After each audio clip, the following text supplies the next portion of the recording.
everyone, and welcome to another talk. My name is Matthew Kilgore, and today we are talking about concurrent pseudo-random number generators. This was my project for 6.875 kit area, which is cryptography. So, a fundamental issue with a lot of cryptographic constructs is that they're serial algorithms. For example, pseudo-random number generators. Like a surprise, they rely on sequences of computations in which one can't be done until the other finishes. Not much room for either parallelism or even thread safety. And this has really only changed recently with a lot of the space crypto systems and other homomorphic schemes, which offer a theoretical degree of parallelism, which is non-negligible. So naturally, there are a lot of people attempting to implement these systems. One such endeavor is Palisade, which we will introduce to for this project. Palisade is an open source BSD licensed space encryption library. It is being funded by a DARPA grant, so it's quite a big deal. And it's written in C++ 11, so everyone should be able to use it. However, right now it has minimal parallelism. Why? Well, because they have one major roadblock. They have difficulty in getting concurrent pseudo-random number generation. We are going to look into this problem.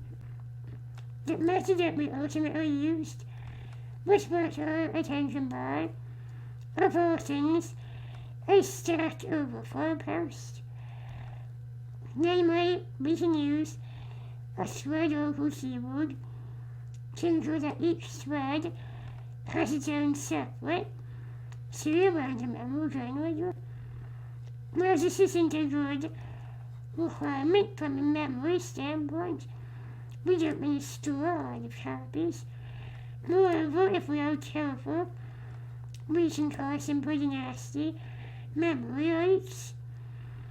However, this approach provides a pretty straightforward and useful solution. Biggest question is simply how to select each thread's pseudo-random number generator. Now, Palisade, in its configuration, bases all of its number generation on a PRNG code MT19937. Now, this is a widely used and strong pseudo-random number generator. It's not secure though, and is sufficient for most purposes. In particular, though, it is a specific configuration of parameters for the Mersenne twistor algorithm, which was developed by Matsumoto and Nishimura in 1998. And we use this general algorithm in all concurrent iteration of Palisade. So, to understand the Mersenne twistor, we're going to fix W as the length of a word, and we're going to view words as row vectors over F2. We're also going to need integers n and o such that 2 to the nw minus o minus 1 is a Mersenne prime. So, the Mersenne twistor works by generating an internal sequence of words, xk, and the output number is a tempered version of xi, and the internal sequence is defined by this interesting recurrence. xt plus n is equal to xt plus n, excelled with this real quantity. Here m is a positive offset, and that real quantity is the w minus r upper bits of xk with the r lower bits of xk plus 1, all times this mysterious a. It's called the twist transformation, hence the name Mersenne twister, and a has value this. It's almost an identity matrix. Now, this choice of a, that is big A, is for very quick multiplication. X times a is right shifted if it's a very significant bit. The rightmost value in its row vector form is 0, and if it's 1, it's still right shift by 1, but we also XOR with A. Now to temp or xk, we perform the following computation.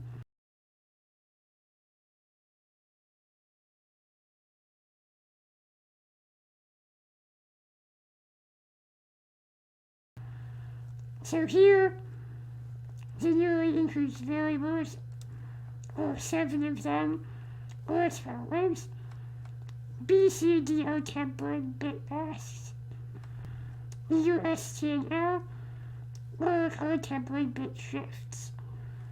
So this is the temporal phase. So there's only one other thing to do, but let's initialize the first n elements of the integer sequence.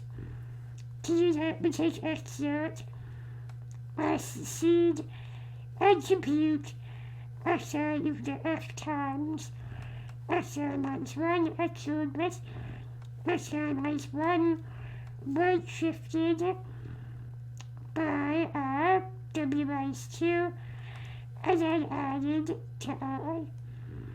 Here f is yet another parameter.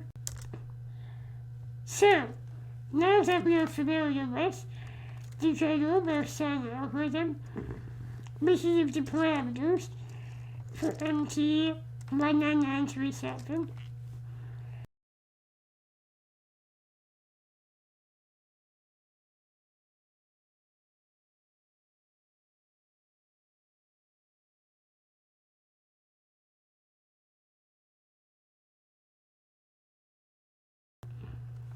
So, a lot of these sound like, as I said, seemingly random gibberish, but they were in fact pretty carefully chosen.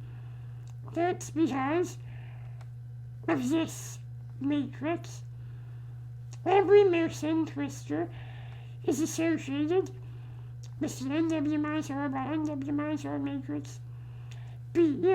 Pretty massive, pretty confusing. It comes from the type of algorithm that the Mersenne twister is. It's called the twisted generalized feedback shift register. Now, the guarantee about the Mersenne twister comes from B's characteristic polynomial phi, and this guarantees the period of the Mersenne twister's output. It is 2 to the NW minus R if and only if phi is primitive. And as you would guess, this is the case for MT19937. As a result, it has a massive period. Now, that period is useless if it's not evenly distributed. That's where the second guarantee comes in. Given a pseudo-random sequence X of period P over W bit words, look at the quantitation of X with respect to V to be the upper V bits of X. and consider P of these KV bit vectors.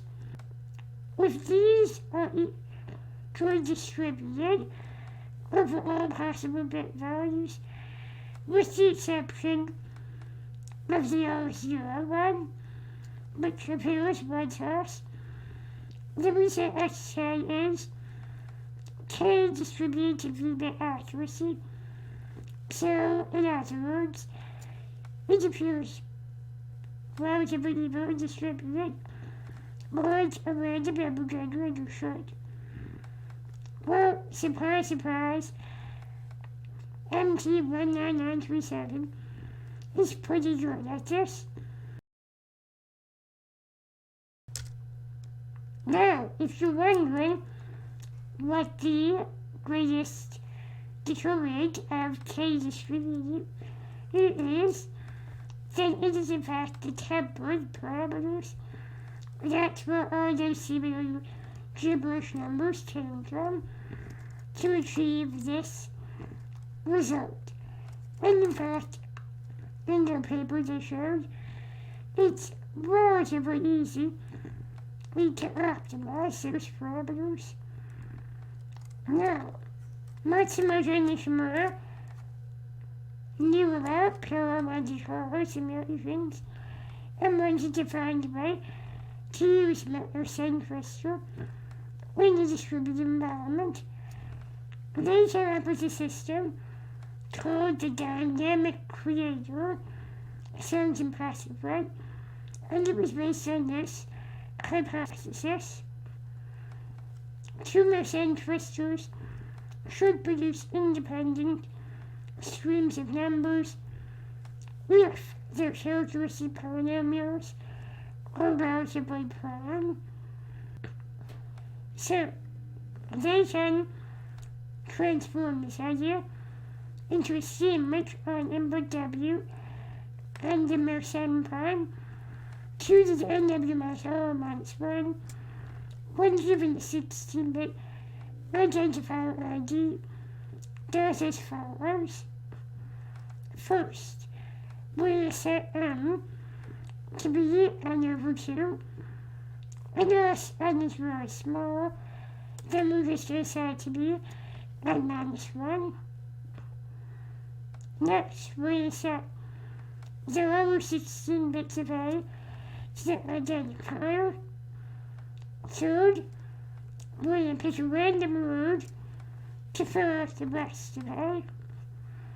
Then we check if 5B is not irreducible. If it is, we're good.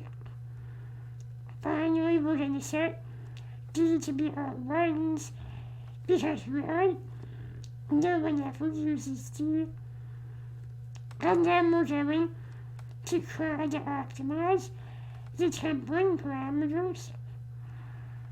Now, because M and W and O are fixed, and because all the A's are different, this means that every E configuration generated will have a unique phi B, and because it's irreducible, they will trivially be relatively prime. Now, this is not by any means efficient. We're just randomly searching for a phi B. And indeed, we were forced to use NW R equal to 521, which is much lower than usual. However, there are some pretty obvious ways we can speed this up. The polynomial doesn't have to be irreducible per se. We just need to ensure relative primality. But even without that, this cost is only paid on initialization. Thus, we speculate that dynamic creator would probably work well for policy. To test this hypothesis, we of course came up with two metrics to measure the output of the Mersenne crystals that dynamic creator creates, throughput, which we would measure in the time in clock cycles, to generate to the 30 integers,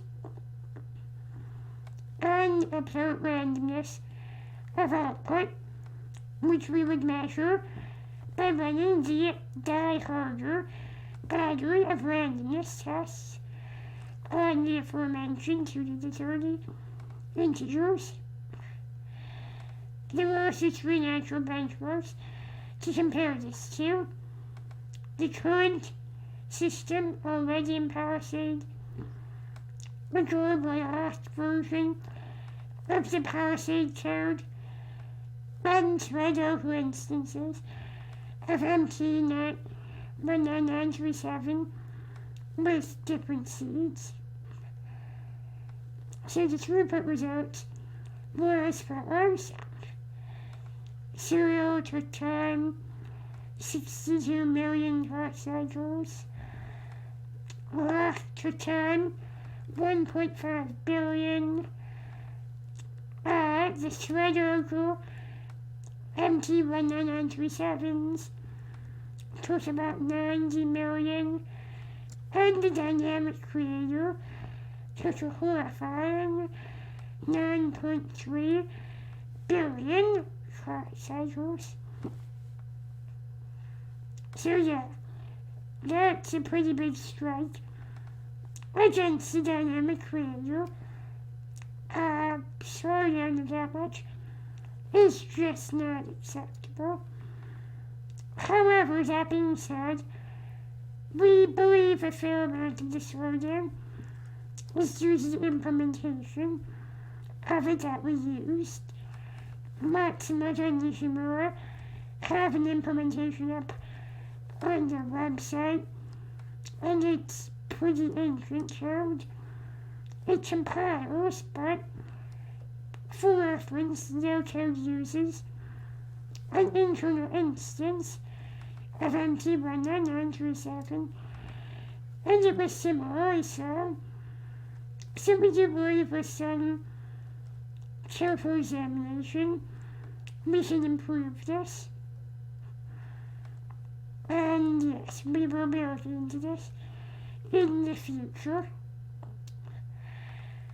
The statistical tests were a bit more surprising. We ran die-harder -A of the tests on a binary file containing the numbers. It was either zero-locked, thread over dynamic creator, and the results were as follows. The code passed all but 6 tests. The locked version passed all but 2. The thread over instances passed all but 6. And the Mersenne twisters created by dynamic creator passed all but 2. Now the locked version, doing better than the normal version, isn't really a surprise. It amounts to a rearranging of the order of the code, but the relatively poor performance of the thread local MT19937s was quite a surprise. Moreover, the way die-harder is set up, even with a perfect RNG, it still not fail, or rather than a weak result, 1% of the time. As a result, these results were encouraging, but not exactly conclusive. So, we decided to run a second, more stringent test. We only looked at the code and the dynamic creator. This time we generated 2 to the 32 numbers, so 4 times as many. Then we had die-harder use a 4 times multiplier, and it got the following results. Passing passed all but 5 tests, some a bit better.